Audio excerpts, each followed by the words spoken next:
Y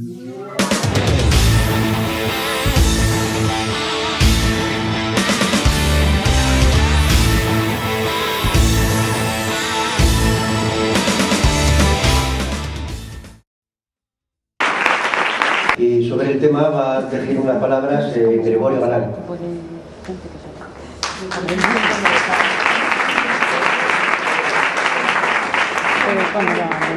Buenas, a mí se me ocurrió, he colaborado tangencialmente en el diccionario poco, y entonces José Luis aportó el prólogo maravilloso que acabáis de escuchar, bueno, mejor porque escrito queda más redondo, y entonces me espoleó un poco imitando a los académicos de la lengua, que cuando alguien ingresa hace un discurso y luego otro académico le hace una réplica, digo, pues a ver, yo voy a ser ya el académico ya aposentado en mi sillón y le voy a hacer una réplica, y entonces lo he titulado, es una especie de prólogo 2 o epílogo, por hacer ahí un juego de palabras, y para rebatir un poco un par de ideas de las que él en fin, expresa en su prólogo.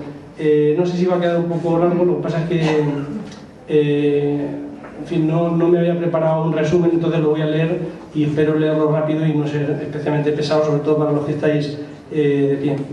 Dice lo siguiente. La conversación era la siguiente, iban en dos aceras distintas, con lo cual yo pude oír bien la conversación porque no se cambiaron de acera para hablar, cada uno desde su acera, y dijo uno, ¡yeah! Y el otro le contestó, ¡yeah! Y el otro dijo, ¿ande vas?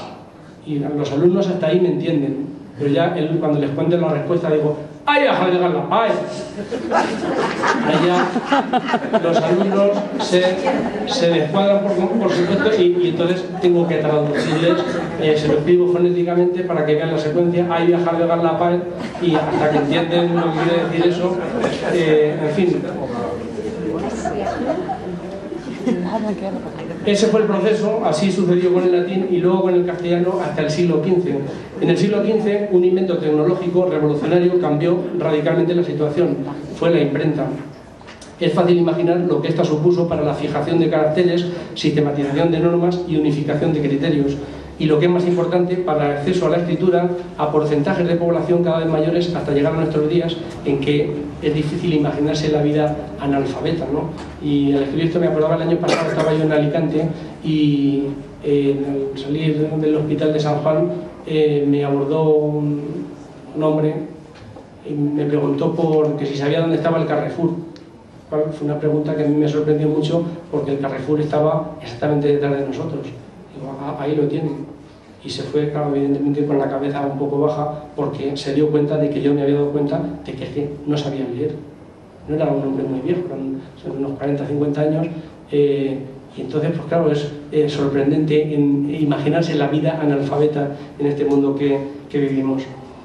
A partir de la imprenta el cambio se paró en seco, y lo cual nos ha permitido justamente el leer ya sin necesidad de traducción toda la literatura escrita en castellano en los últimos 500 años e incluso disfrutar de textos literarios de hace 200 años con la sensación de haber sido escritos antes de ayer. Es pues obvio que el español ha cambiado en esencia muy poco en los últimos 500 años.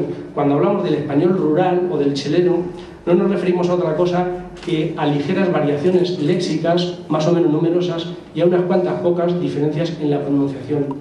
Y justamente el campo de las palabras, como la semántica, es la parte más superficial de la gramática. La gramática, que es ese milagro que todos los hablantes de una lengua sabemos sin saber que lo sabemos, y lo que es más sorprendente, sin que nadie nos lo haya enseñado. Fijaos, por ejemplo, que nadie, por muy de pueblo que sea, diría una frase como la que sigue. El jugador es luchar próximo partida para victoria. Bueno, nadie diría eso, excepto los entrenadores de fútbol a los que se lo oímos cada domingo, ¿no? Y es que hasta el más analfabeto hablante se escandalizaría de escuchar tal desastre gramatical y sería capaz de corregir la concordancia de género y número entre artículo y sustantivo, y entre este y su adjetivo, la concordancia de persona y número entre sujeto y verbo, la necesidad de artículo determinado para nombres no desconocidos, el orden de la sintaxis, y sabría todo esto sin saber ni lo que es la concordancia, ni el género, ni el número, ni el sujeto, ni el predicado, ni la sintaxis, ni pitorras en vinagre. Que la lengua cambie es bueno o es malo. Plano de tal le haya dado un paralís. Y esto puede ser simpático, pero no deja de ser a la vez penoso. Porque los que somos pesimistas, sin embargo, no dejamos de pensar que el único posible progreso ha de venir de la ciencia y el conocimiento, y la ciencia y el conocimiento siempre parten del conocimiento lingüístico. En fin, creo que hemos hecho bien al preocuparnos también por recopilar palabras típicas del lenguaje chileno para que pervivan en nuestra memoria. Creo que es un empeño, por otra parte, que tiene más que ver con el sentimiento que con la razón, más con la nostalgia que con la lingüística, porque es cierto que las palabras, sobre todo aquellas que vamos dejando de usar, son fogonazos de vida, que están ya siempre latentes en nuestra memoria y forman parte de nuestro sentir. Yo he disfrutado mucho en este trabajo, aunque solo he sido colaborador tangencial, porque para mí una palabra como cachetina me devolvía de inmediato mi imagen de niño de 8 años golpeándose la espalda con las manos.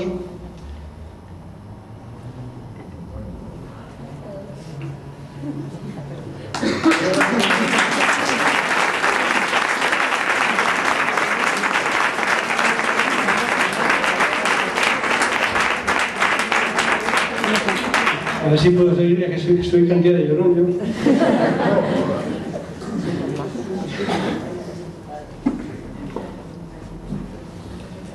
Bueno, o cuando alguien propuso la expresión Rión Rión, se me vino a la cabeza una plaza de España repleta de niños jugando a este y otros juegos un poco brutotes, pero sin duda más sanos y propicios para la relación social que las sedentarias videoconsolas.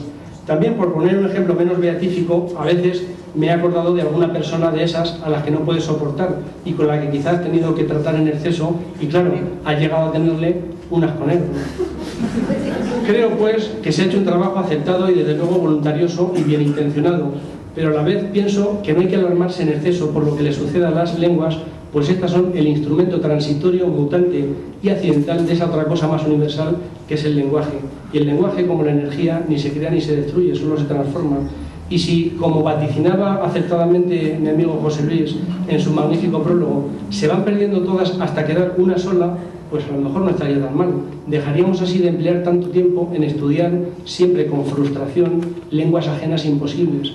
Y además, se cerraría el círculo que empezó cuando Dios castigó a los hombres por su soberbia, haciéndoles hablar a cada uno de forma diferente y convirtiéndolos así en más débiles y egoístas. Y ya puestos a ir para atrás y volver a los orígenes, una vez situados ya antes de Babel, de otro saltito a lo mejor podríamos ser readmitidos en el paraíso terrenal, que allí sí que se tiene que estar ricamente, no como aquí, que estamos adiados.